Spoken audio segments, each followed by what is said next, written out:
L'édito des éditos Natacha Polony, le mot du jour est donc filouterie. Et oui, alors au premier abord, le jugement pourrait sembler sévère, mais quand on se repasse déjà le film du quinquennat, on le trouverait presque indulgent. Comme dans beaucoup de domaines, écrit François Vojdalik dans le Courrier Picard, le quinquennat de François Hollande restera le symbole des politiques menées en France depuis des décennies. Pas de vision lointaine, mais une navigation à la godille qui, au final, produit de l'inégalité et du ressentiment. Alors certes, un dernier budget, c'est en soi une aberration, Oui, comme le résume... De toute façon, c'est pas ceux qui le votent qui l'appliqueront. Voilà, c'est exactement ce que dit Gaëtan Capel dans le Figaro. Si la droite remporte l'élection présidentielle, il sera jeté aux orties dès l'été prochain. Mais si par miracle la gauche conserve la majorité, ce budget électoraliste donc intenable devra aussi être revu de fond en comble. Un budget, dit-il, qui regorge donc de filouterie entre dépenses non financées, ponctions sur des recettes à venir et économies imaginaires.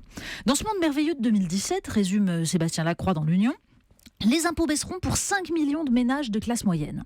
Dans ce monde sympathique, la redevance sur l'audiovisuel n'augmentera que de 2 €, dont 1 pour l'inflation. Inflation qui, explique-t-il entre parenthèses, lorsqu'il s'agit de revaloriser des pensions de retraite, est considérée comme nulle. Donc heureusement, dans ce monde merveilleux, ajoute-t-il, les taux sont proches de zéro, ce qui permet à l'État d'emprunter sans état d'âme. Du coup, nous dit cette fois Cécile Cornudet dans Les Échos, François Hollande voit l'économie repartir malgré le Brexit et malgré les attentats. De même qu'il n'a cessé de voir la courbe du chômage s'inverser dans les tout prochains mois.